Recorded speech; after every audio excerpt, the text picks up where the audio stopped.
Hello students. आज अपन एक नया चैप्टर स्टार्ट करने वाले क्लास 10th का, जिसका नाम है क्वाड्रेटिक इक्वेशन, है ना। क्वाड्रेटिक जो वर्ड है ना आपका, वैसे मैं बोलूँ तो क्वाड्रेटिक वर्ड है वो क्वाड्रटम करके एक वर्ड आता है, लैटिन वर्ड है।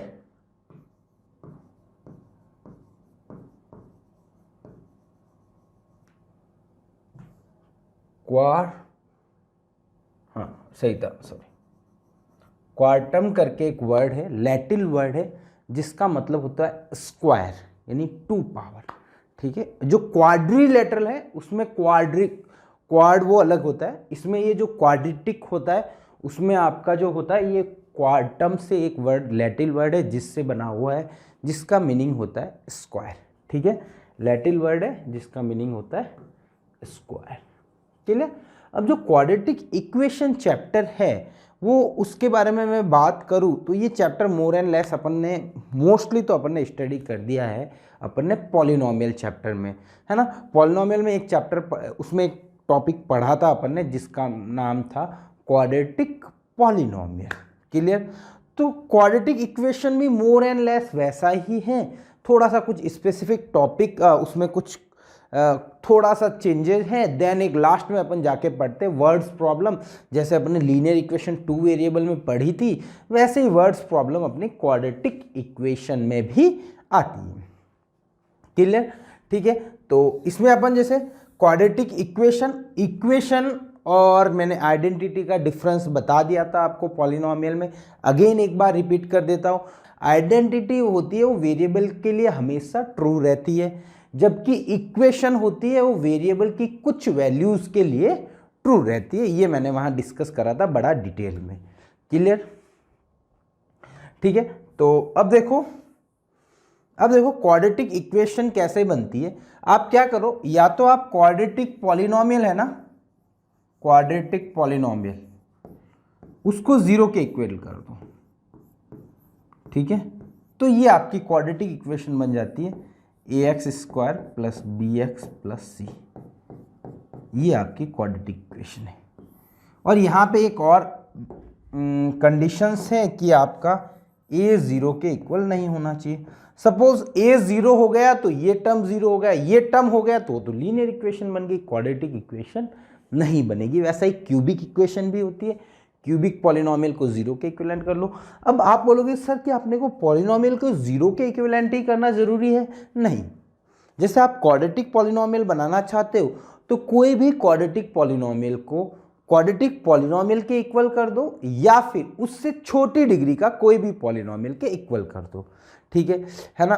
बट इसमें मतलब मोर एंड लेस सिंपल सा लैंग्वेज में समझूं तो आप किसी को भी किसी के इक्वल कर दो, बट एट द फाइनल जो भी रिजल्ट मिलेगा उसमें x² वाला टर्म सबसे बड़ा होना चाहिए। मतलब बड़ा मतलब x की हाईएस्ट पावर 2 होनी चाहिए, 2 से बड़ी नहीं होनी चाहिए। और जो x² वाली टर्म है वो होना बहुत जरूरी है।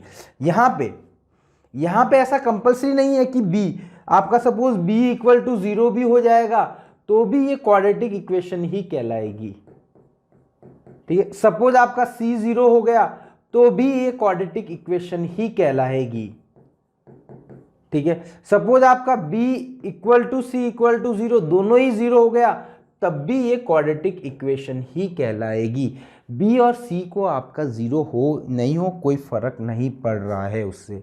बाकी आप कोई भी पॉलिनोमियल, जैसे मैंने बोला 3x² + 2 = x² - 5, इनके इक्वेट करा तो सर ये क्वाड्रेटिक पॉलिनोमियल बनेगा क्या? हाँ, इसको आप थोड़ा सा सिंप्लीफाई करके चेक कर लो, ये बनेगा 2x² - 7 = 0।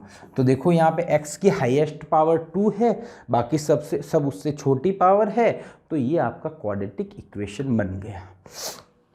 क्लियर। अब ऐसा भी नहीं होना चाहिए कि पावर नेगेटिव में पावर नहीं होनी चाहिए। स्टैंडर्ड फॉर्म ये, मतलब फाइनली आप सॉल्व करोगे तो इस फॉर्म में आना चाहिए, जिसमें आपका a 0 नहीं होना चाहिए, b और c मे और मे नॉट भी 0 हो सकते हैं, उसमें अपने को कोई परेशानी नहीं है। बट हाँ, ये कंडीशन हमेशा सेटिस्फाई होनी चाहिए। क्लियर। चलो अब देखो अपन आगे मूव करते हैं। आगे से मैंने ये बोला किसी को भी किसी के इक्वल कर लो, जैसे x plus 1/x equal to 2। अब ये वैसे दिख नहीं रही है, बट आप एलसीएम ले लो x, तो ये बनेगा x square plus 1 equal to 2। Clear? तो x square plus 1 equal to 2x। ठीक है, इसको मैं अगेन एलसीएम सॉल्व करवाने के लिए इसको मैं कभी कभी ऐसे बोल देता हूँ कि आप ऐसे मत करो। ठीक है, आपने क्या करा, पहले एलसीएम लिया इन दोनों का, फिर ये इधर क्रॉस मल्टीप्लाई कर दिया। ठीक है, मैं जनरली जो ये चीज़ आती है अपनी 8th क्लास में, 7th क्लास में, है ना, 9th में भी कभी कभी आता है, तो मेरा थोड़ा सा अप्रोच ये है कि मैं क्या बोलता हूँ कि इसको क्या करो, इन तीनों के एलसीएम ले लो, तीनों के एलसीएम ले लो। तो तीनों का एलसीएम क्या आएगा, x आएगा। फिर यहाँ क्या बचेगा, 1 का x से डिवाइड करोगे तो x स्क्वायर बचेगा। फिर x का x में डिवाइड किया 1, 1 और 1 को मल्टीप्लाई किया तो 1। अब इक्वल टू, तो इक्वल टू की जगह इक्वल टू रहने दो, वही सेम प्रोसेस कर दो। 1 का x में डिवाइड किया तो x इंटू 2 कितना है, 2x। अब नीचे वाले को कंप्लीटली उड़ा दो पूरा ही, तो ये भी देखो आपकी सेम ही इक्वेशन बनेगी। ठीक है, तो इसमें ये सबसे बढ़िया आसान तरीका ये रहता है कि क्रॉस मल्टीप्लाई वाला लफड़ाई खत्म हो गया, कि क्रॉस मल्टीप्लाई अपने को करना ही नहीं है। आप कंप्लीटली एलसीएम ले लो, जो ऊपर वाला टर्म बनेगा वही आपका फाइनली रिजल्ट रहने वाला है। क्लियर? ठीक है, तो ये आपका ये आपका बना है क्वाड्रेटिक इक्वेशन। ठीक है, और भी तरीके अब आप मतलब ध्यान रखना है बस, 2x square plus 3x equal to 2x square minus 9x plus 2। ठीक है, अब आप बोलोगे कि सर ये क्वाड्रेटिक इक्वेशन है कि आपने को सॉल्व करके देखना पड़ेगा। तो देखा 2x स्क्वायर के 2x स्क्वायर कट गया, तो x स्क्वायर का टर्म ही खत्म हो गया, तो वो आपकी भाई साहब क्वाड्रेटिक इक्वेशन नहीं रहेगी, ये आपकी बन जाएगी 12x इक्वल टू 2, जो कि है आपकी लीनियर इक्वेशन। ठीक है, 2 को उधर लेना चाहते हो तो लेफ्ट हैंड साइड में ले लो। ठीक है, तो आगे मतलब आप बस बात ध्यान रखना है कि उस स्टैंडर्ड फॉर्म में पहुंचना चाहिए। अब ये बोलोगे सर ये क्वाड्रेटिक इक्वेशन है, नहीं है, क्योंकि आप सिंपल सा देखोगे x की हाईएस्ट पावर 3 है और वो 3 हमेशा अवेलेबल रहेगी, तो ये क्वाड्रेटिक इक्वेशन नहीं है। सपोज मैं यहाँ पे एक्स क्यूब ऐड कर दूँ, है ना, या फिर मैं इसको एक और लिख लेता हूँ, X cube plus X square plus 3x equal to X cube plus 2। अब मैं इसको बोलना चाहूँ कि सर ये क्वाड्रेटिक इक्वेशन है, हाँ है सर। क्लियर? तो ये क्वाड्रेटिक इक्वेशन है अपने लिए। क्लियर? तो ये क्वाड्रेटिक इक्वेशन हो गई आपकी। क्लियर? तो ये थोड़ा सा मैंने बेसिक आपको अंडरस्टैंडिंग देने की ट्राई करी है कि क्वाड्रेटिक इक्वेशन को कैसे फॉर्म होती है, क्या रेस्ट्रिक्शन है। रेस्ट्रिक्शन सिंपल सा है, जब आप फाइनली सॉल्व करो तो एक्स स्क्वायर की टर्म अवेलेबल रहनी चाहिए, उससे बड़ी टर्म भी अवेलेबल नहीं रहनी चाहिए। बस सिंपल सा इतना सा स्टेप्स है और कुछ भी नहीं है उसमें डिफरेंट। ठीक है, तो बड़ा सिंपल सा तरीका है, आप इजीली चेक कर सकते हो कि कौन सा क्वाड्रेटिक इक्वेशन होगा या फिर नहीं होगा। क्लियर? चलो अब देखो, जैसे आपका क्वाड्रेटिक इक्वेशन ये है हमेशा, ठीक है, ये क्वाड्रेटिक इक्वेशन है, इसको देखो a नॉट इक्वल टू 0 है। तो डियर देखो, जब लीनियर इक्वेशन होती थी अपने पास, सपोज मैं बोलता हूँ 3x प्लस 2 इक्वल टू 5, तो यहाँ से सॉल्व करोगे तो 3x equal to 3, x equal to 1। x की डियर कितनी वैल्यू आई, सिंगल वैल्यू 1 वैल्यू आई, जो कि है x इक्वल टू 1। मतलब इस इक्वेशंस को सॉल्व करने के बाद x की कितनी वैल्यूज मिली, एक वैल्यूज मिली। बट क्वाड्रेटिक इक्वेशन में ऐसा नहीं है, यहाँ पे हमेशा 2 वैल्यूज मिलेगी, 2 वैल्यूज, या फिर इसको बोलते हैं 2 रूट्स।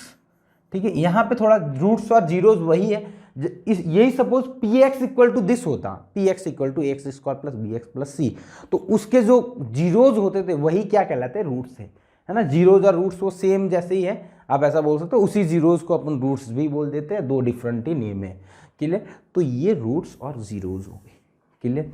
ठीक है, चलो अब देखो इसके 2 रूट्स है। अब इस 2 रूट्स में बहुत सारी कंडीशंस है ना। इसमें देखो बहुत सारी कंडीशन क्या क्या है, देखो पहली है बोथ रूट डिफरेंट दोनों रूट डिफरेंट हो सकते हैं या डिस्टिंक्ट हो सकते हैं, ठीक है। Both roots are equal,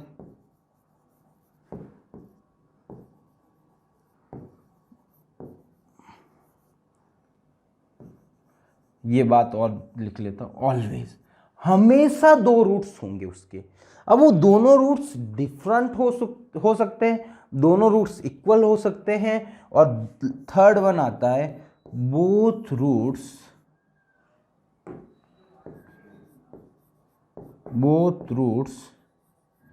may be imagine.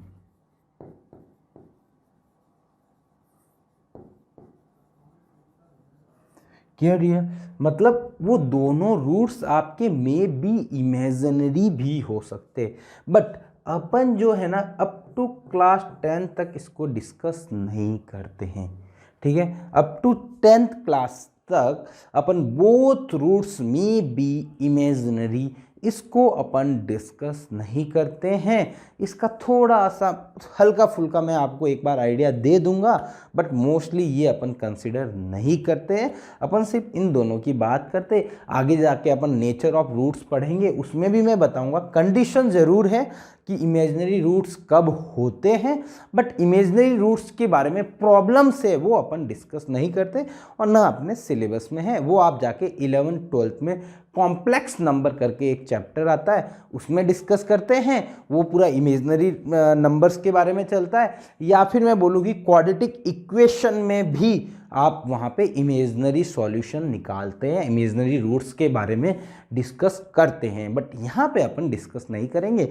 मैं यहाँ तक चलूँगा, बट हाँ इसका थोड़ा बहुत मोटा तौर पे आपको आइडिया दे दूंगा कि थोड़ा सा आपको लग जाएगा कि सर हाँ इमेजिनरी रूट दिखने में कैसे होते हैं, ठीक है। तो वो थोड़ा हल्का फुल्का आपको आइडिया लग जाएगा, बाकी अपन डिस्कस नहीं करते हैं, क्लियर। तो ये रूट्स के बारे में, ठीक है। तो इसके हमेशा दो रूट्स होते हैं, है ना। दोनों रूट्स हमेशा आपके, दोनों रूट्स डिफरेंट हो सकते हैं, डिस्टिंक्ट हो सकते हैं, दोनों रूट्स इक्वल हो सकते हैं, दोनों रूट्स इमेजिनरी हो सकते हैं, है ना। और जैसे इमेज इसमें क्वाड्रेटिक में मैं एडिशनली बता देता हूँ कि जब इमेजिनरी होता है ना तब इक्वल नहीं होते हैं, ठीक है।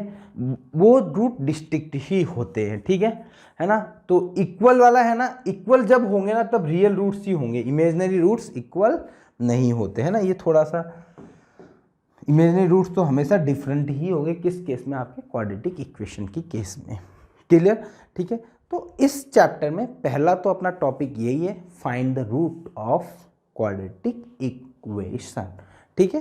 तो सबसे पहले अपन डिस्कस करेंगे कौन कौन से मेथड होते हैं अपने को रूट्स फाइंड आउट करने के।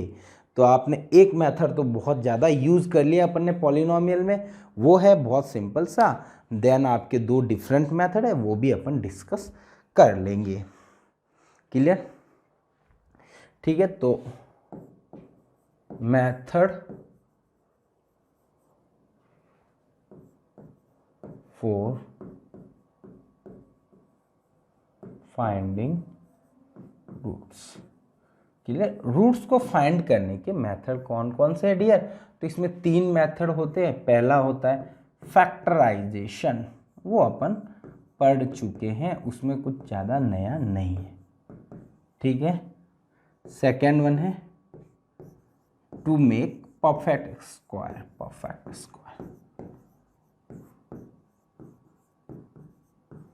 ठीक है। थर्ड वन है अपना श्रीधराचार्य फॉर्मूला,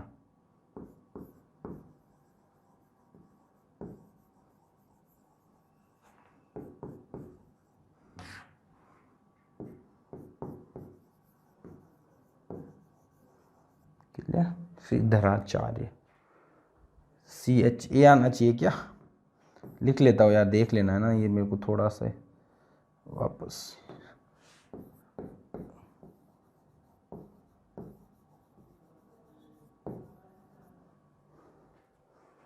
देख लेना, जो भी है श्रीधराचार्य मेथड है, फॉर्मूला है, वो आपका थर्ड मेथड है, ठीक है। अब देखो इन तीनों मेथड में क्या है, देखो फैक्टराइजेशन फर्दर भी आप 11th 12th में जाओगे तो खूब यूज़ करोगे, कहाँ पे भी यूज़ कर सकते हो। इवन आप साइंस मैथ्स लेते हो, बायो लेते हो, बायो में भी ये पीछा नहीं छोड़ता, ये बहुत जगह यूज़ होगा आपका factorization method. Perfect square only class 10th में ही स्टडी करते हैं, है ना। ज़्यादा इसको मतलब बहुत रेयर केस में यूज़ करा जाता है ऐसा बोल सकता हूँ।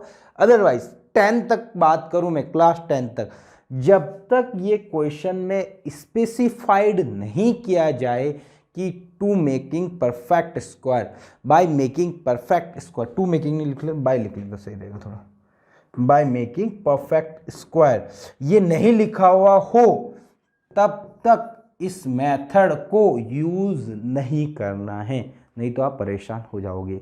मतलब बहुत लंबा मेथड है, यही मेथड इससे करोगे तो 1-2 लाइन में हो जाएगा, इससे बहुत टाइम लगेगा।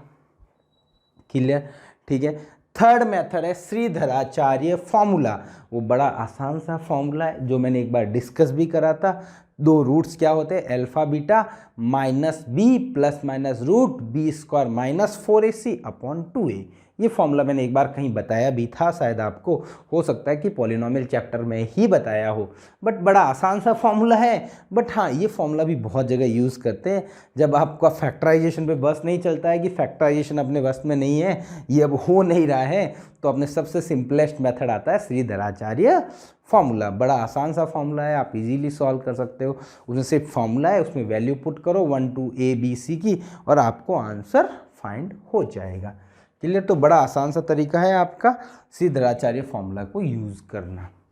क्लियर, ठीक है। तो अपन एक एक करके स्टार्ट करते हैं। आज फैक्टराइजेशन देख लेते हैं, मेकिंग परफेक्ट स्क्वायर देख लेंगे, श्रीधराचार्य फॉर्मूला हो सकता है कि अगली क्लास में देखें। अगली क्लास में देखने के लिए इसलिए बोल रहा हूँ क्योंकि श्रीधराचार्य का फॉर्मूला जो बना है कि ये फॉर्मूला कैसा है उसको भी डेराइव करेंगे, इसलिए थोड़ा सा हल्का टाइम लग जाएगा, 5-10 मिनट लग सकते हैं इसको फॉर्मूले को डेराइव करने के लिए। वीडियो ज़्यादा बड़ा हो जाता है, फिर बच्चों को मज़ा नहीं आता है कि हाँ यार 1-1 घंटा कैसे पढ़े ना। छोटी छोटी वीडियो होती तो बच्चों को थोड़ा सा इंटरेस्ट आता है पढ़ने में भी। क्लियर, चलो डियर, तो पहला अपन देखते हैं फैक्टराइजेशन।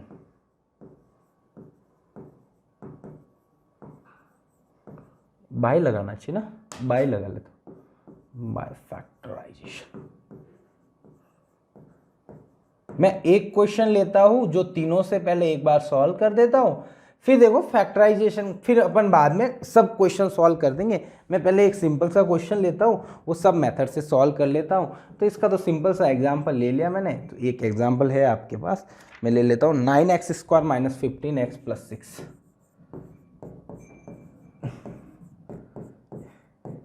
ठीक है, ये तो बचपन से करते आए हुए, मैंने बताया भी था। कोई भी एक पॉलिनोमियल दे देता था, मैं बोलता था इसके जीरोज निकालो रे बाबा, तो आप क्या करते थे रे, इसको क्या करते थे बेटा, जीरो के इक्विवेलेंट करते थे, देन आप मजे से जीरोज निकालते रहते थे। तो सेम तरीका यही करना है रे बाबा। तो यहाँ पे देखो क्या करोगे आप, सिंपल इन दोनों का प्रोडक्ट करा तो आपका 36 आया, 36 ऐड करने पे 15 देना चाहिए, तो आपका 12 और 3। इसमें अपन टाइम वेस्ट नहीं करेंगे। इफ आपको फैक्टराइजेशन में कोई भी डाउट हो, हल्का फुल्का भी डाउट हो, स्प्लिटिंग मिडल टर्म, कोई भी फैक्टराइजेशन का, तो आप क्लास 9th का जो पॉलिनोमियल चैप्टर है उसको अच्छे से बढ़िया से, उसका फैक्टराइजेशन वाला टॉपिक है वो बड़े अच्छे से आप स्टडी करो। क्योंकि देखो, इफ सपोज आप फर्दर कॉम्पिटिटिव की प्रिपरेशन करते हो, जेई नीट कोई भी, है ना, जेई की करो या नीट की करो, तो दोनों में बड़ा इंपॉर्टेंट आता है फैक्टराइजेशन का। तो नो डाउट आप फैक्टराइजेशन वहाँ से स्टडी कर लो जो भी आपने सोर्सेज 9th क्लास में पढ़े हो। अदरवाइज हमारे यूट्यूब चैनल पे भी आपको क्लास 9th के लेक्चर सीरीज़ मिल जाएगी, उसमें देख लेना। प्लेलिस्ट में मैंने वैसे ऐसे डाल रखे, क्लास 9th चैप्टर का नेम, क्लास 10 चैप्टर का नेम, क्लास चैप्टर का नेम, ऐसे डाल रखे, तो आप वहाँ से भी ढूंढ सकते हो कि कौन सा चैप्टर अपने को चाहिए। तो मैंने उसी अकॉर्डिंग डाले हुए हैं। तो आप क्लास 9th का पॉलिनोमियल चैप्टर के एंडिंग पोर्शन में चले जाना, तो वहाँ आपको फैक्टराइजेशन मिल जाएगा। क्लियर, बस इन दोनों में कॉमन ले लो। तो आपका कॉमन आया डियर 3 कॉमन आ जाएगा क्या, 3x कॉमन आ जाएगा, तो यहाँ बचेगा x माइनस 4, यहाँ माइनस का 3 कॉमन ले लो। तो कुछ गड़बड़ करी क्या, सॉरी यहाँ पे ना, 12x माइनस 3x प्लस 6, क्या गड़बड़ हो रही है, इन दोनों में कॉमन क्या आ रहा है, 3x ही तो कॉमन आ रहा है, यहाँ बचेगा 3x माइनस 4, और यहाँ पे क्या गड़बड़ आ रही है, माइनस का 3 कॉमन लोगे तो x माइनस 2 कैसे बच रहा है रे, क्या मिस्टेक कर रहा हूँ मैं, सॉरी मैं यहीं पे मिस्टेक कर गया यार, यहाँ पे मिस्टेक करा, सॉरी यहाँ पे सॉरी, मैंने मल्टीप्लाई आपका करा है 36, बाकी इन दोनों का मल्टीप्लाई 54 होता है, सॉरी, और 54 भी कहाँ होगा, हाँ 54 ही होगा ना, ठीक है तो 54 अब दोनों को ऐड कर भी 15 देना है तो 9 और 6 ही रहेगा, ठीक है। तो ये बन गया डियर 9x स्क्वायर, इसको लिख लो 9x माइनस 6x प्लस 6। मैं तभी बोल रहा हूँ यार गड़बड़, देखो फैक्टराइजेशन की गड़बड़ कैसे पता चलती है, जहाँ ये ब्रैकेट होता है ना, ब्रैकेट सेम आना चाहिए। जैसे यहाँ पे अब कॉमन आ जाएगा 9x, तो ये बचा x माइनस 1, यहाँ पे माइनस का 6 कॉमन आ जाएगा x माइनस 1। देखो यहाँ पे आपका ब्रैकेट सेम आना चाहिए, तभी आपका स्प्लिटिंग मिडिल टर्म सही होता है, अदरवाइज आपका रॉन्ग होता है। यहाँ पे आप कॉमन ले लो, x माइनस 1 कॉमन ले लो, तो अंदर बचेगा डियर 9x माइनस 6। अब इन दोनों का प्रोडक्ट जीरो है, तो या तो ये जीरो कर दो या फिर ये जीरो कर दो। इन दोनों का प्रोडक्ट जीरो है, इस टर्म और इन दोनों का प्रोडक्ट, तो या तो पहला टर्म जीरो हो जाए या फिर दूसरा टर्म जीरो हो जाए, दोनों ही केस में इनका प्रोडक्ट क्या होगा, जीरो होगा डियर। तो मैं x माइनस 1 को will be zero, then x will be 1 and another one we will equate 9x minus 6 equal to 0, then we will get x equal to 6/9, then solve we will get 2/3। Okay dear, तो बड़े आसान से solve हो गए। Factorisation करना है और कुछ भी नहीं। स्प्लिटिंग फैक्टराइजेशन में मोस्टली यूज आएगा आपका स्प्लिटिंग मिडल टर्म, क्योंकि क्वाड्रेटिक इक्वेशन है, क्वाड्रेटिक इक्वेशन को सॉल्व करने के लिए स्प्लिटिंग मिडल टर्म को ही यूज करा जाएगा। क्लियर, ठीक है। अगला बताता हूं, बाय मेकिंग परफेक्ट स्क्वायर।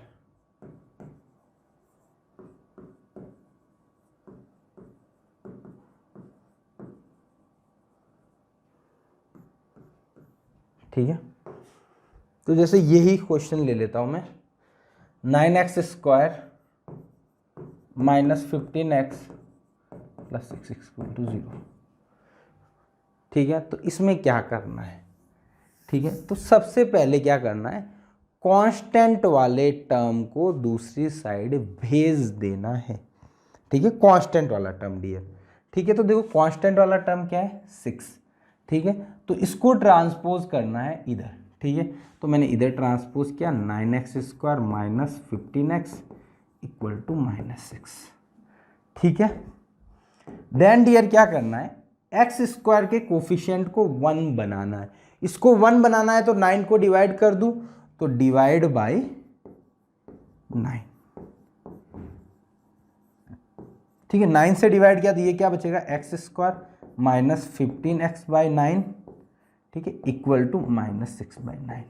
यहां पे देखो सिंप्लीफाई हो सकता है, ये 3 से कट रहा है 2 बार, ये 3 से कट रहा है 3 बार, ठीक है, ये 3 से कट रहा है 5 बार, ये 3 से कट रहा है 3 बार। तो आपकी इक्वेशन बनी X square minus 5/3 X equal to minus 2/3। Clear dear, ये मतलब देखो इसमें कंप्लीटिंग परफेक्ट स्क्वायर में हमेशा यही है ना, कंप्लीटिंग या मेकिंग बोलते हैं ना, कंप्लीटिंग बोलते हैं भाई, कंप्लीटिंग परफेक्ट, कंप्लीटिंग भी लिखा हो सकता है, चलो छोड़ो उससे को ले ले रहे हैं। ठीक है, तो ये फिक्स स्टेप है, पहले कांस्टेंट टर्म को उधर भेजो, फिर जो एक्स स्क्वायर का कोफिशिएंट है उसको 1 बना दो। क्लियर डियर, अब देखो यहाँ पे इधर लेफ्ट हैंड साइड में a प्लस बी का होल स्क्वायर बनाना है। क्या बनाना है, a प्लस बी का या a माइनस बी का। तो आपको क्या करना है, हमेशा इसका हाफ दो का स्क्वायर दोनों साइड ऐड और सब्ट्रैक्ट करना। तो मैंने क्या करा, 5/3 उसका मैंने हाफ लिया। ठीक है, तो ये आएगा 5/6 का, है ना, ये आया, तो 5/6 का स्क्वायर ऐड बोथ साइड, दोनों साइड आप तीनों को क्या कर दिया, ऐड कर दिया डियर। तो आप सिंपल सा ऐड करो, तो डियर यहाँ पे बना आपका देखो x square minus 5/3x plus 5/6 का स्क्वायर इक्वल टू, ठीक है, वो क्या था डियर, -2/3 प्लस 5/6, मतलब दोनों साइड ऐड करा तो इक्वेशन पे तो कोई इफेक्ट नहीं पड़ा, इक्वेशन तो सेम रहेगी क्योंकि इधर इधर ये दोनों ही कैंसिल आउट होकर 0 बन जाएगा, तो वहाँ पे कोई इफेक्ट नहीं पड़ा। ठीक है सर। अब देखो मैं इसको कुछ ऐसा लिख सकता हूँ, x² - 2 × x × 5/6 लिख सकता हूँ। देखो ये 2 से ये 6 कट जाएगा 3 बार, तो 5/3, यहाँ पे 5/3 था, x था x, तो मतलब मैंने इस टर्म को ऐसे एक्सप्रेस करा है। एक्सप्रेस इस फॉर्म में मैं कर सकता हूँ, इस फॉर्म में आपको क्या कर सकता हूँ मैं, मल्टीप्लाई की फॉर्म में अपन लिख सकते हैं। डियर फिर आगे क्या रहेगा, आगे वाली को एज इट इज, इसको इधर राइट हैंड साइड वाले को सॉल्व करना चाहो तो सॉल्व कर दो, उसको सॉल्व करना ही पड़ेगा अपने को, फाइनली जरूरत पड़ेगी सॉल्व करने के लिए। क्लियर? ठीक है, चलो अब देखो इसको मैं x को a मान लेता हूँ, a² - 2 × a × b plus b², ये बना।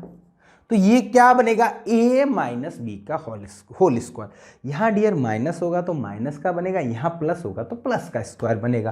तो ये किसका बनेगा डियर, x - 5/6 का होल स्क्वायर। अब इसको आप सिंप्लीफाई कर दो तो आपका एलसीएम आ जाएगा डियर 36, ये कट 12 12 यानी 24 प्लस 25, तो ये डियर बनेगा 1/36। अब देखो इस चीज का स्क्वायर ये है, ठीक है। तो देखो इसका मतलब ये हुआ डियर, इसका मतलब ये हुआ, जैसे मेरे को कोई बोले कि x² = 4 है, तो x क्या क्या होगा डियर, √4 प्लस माइनस लगाना पड़ेगा, क्योंकि देखो प्लस माइनस लगाने से तो क्या हुआ, x की वैल्यू या तो 2 रहेगी या -2, मतलब 2 का स्क्वायर करोगे तब भी 4 आएगा, -2 का स्क्वायर करोगे तब भी 4 आएगा, दोनों ही केस में आपका 4 ही आने वाला है हमेशा आंसर। तो आप दोनों में से कुछ भी ले लो तो भी सेम आंसर आएगा। तो square equal to this mean x, इसका स्क्वायर ये है तो मतलब इसकी वैल्यू है ना, इसके रूट के प्लस माइनस के इक्वल होगी। तो मैं ऐसा लिख सकता हूँ x - 5/6 will be equal two plus minus √1/36। Clear? Plus minus लगाना है, ये वाला कॉन्सेप्ट ध्यान रखना। प्लस माइनस क्यों लगाया, क्योंकि 2 का स्क्वायर करो तो भी 4 आएगा, -2 का स्क्वायर करोगे तो भी 4 आएगा, इस वजह से, इस x² की वजह से प्लस माइनस आया, रूट की वजह से नहीं आया है। क्लियर? अब देखो इसमें दोनों चीजों को इक्वल कर दो, क्या आया, x - 5/6 equal two plus minus √1/36 था, तो 36 का रूट कितना होता है, 1/6। तो एक बार डियर क्या करो, इसको 1/6 के इक्वल कर दो, और एक बार क्या करो, इसको आप -1/6 के इक्वल कर दो। बस अब इनको सिंप्लीफाई कर दो आसानी से, तो x इक्वल टू क्या आएगा, 1/6 प्लस 5/6, तो ये आ जाएगा 6/6 आ जाएगा, ऐड करोगे तो x इक्वल टू 1। क्लियर? यहाँ पे आ जाएगा x इक्वल टू -1/6 प्लस 5/6, इसको सॉल्व करोगे तो आएगा 4/6, अब कट कर दो तो ये आएगा 2/3। तो x की वैल्यू या तो 1 होगी या 2/3। अब देखो यहाँ पे अपन फैक्टराइजेशन करा ना, तो भी देखो ये दोनों ही आए, स्टेप बड़ा स्टेप देखो, तो इसमें क्या है, ये और ये है ना, ये तीन, अच्छा ये यहाँ कहाँ चला गया, ये हट गया क्या, इक्वल टू 0। ठीक है, ये 3 स्टेप ही तो है, इसके बाद तो सॉल्यूशन ही मिल गया। अब इस वाले में देखो पर यहाँ से स्टार्ट हुए थे, देखो रामायण देखो यहाँ तक, यहाँ जाके सॉल्यूशन आया, तो कौन पागल होगा जो इसको सॉल्व करेगा इससे, तो कोई मूर्ख इसको सॉल्व नहीं करता। बट इफ एग्जामिनर स्पेसिफाइड कर दे कि bye making perfect square, bye completing perfect square से सॉल्व करना है, तो आपको यही तरीका यूज करना है। अदरवाइज नहीं बोला है तो आपको टच भी नहीं करना इस मेथड से, या तो फर्स्ट वाले या थर्ड वाले से सॉल्व करना है। क्लियर? बड़ा सिंपल सा मेथड है, ये कुछ स्टेप्स है। आगे अगली क्लास में जब मैं श्रीधराचार्य फॉर्मूले का प्रूव कराऊंगा तब भी सेम ही स्टेप करने वाले हो, तो वहाँ पे भी आप और अच्छे से समझ में आ जाएगा। वापस एक बार बता देता हूँ, पहले क्या करा, कांस्टेंट को उधर भेजा, फिर अपने एक्स स्क्वायर के कोफिशिएंट को 1 बनाया, देन दोनों साइड ये जो वैल्यू है उसका हाफ दोनों साइड ऐड करा, ऐड करने के बाद a प्लस बी का या a - b का होल स्क्वायर बना, फिर यहाँ सॉल्व करा, एक बार इसके प्लस के इक्वेट किया, एक बार माइनस के इक्वेट, तो 2 सॉल्यूशन आ गए। क्लियर? तो आज के लेक्चर में अपन इतना ही करेंगे, ठीक है। अगले लेक्चर में अपन श्रीधराचार्य फॉर्मूला प्रूव भी कर लेंगे, उस पर क्वेश्चन भी कर लेंगे, और हो सकता है इसका एक आधा क्वेश्चन और कर देंगे तो आपको डाउट क्लियर हो जाएगा। ठीक है, तो होप आज का लेक्चर आपको पसंद आया होगा। ठीक है, मिलते हैं अपन नेक्स्ट लेक्चर में श्रीधराचार्य फॉर्मूले के साथ। Thank you so much.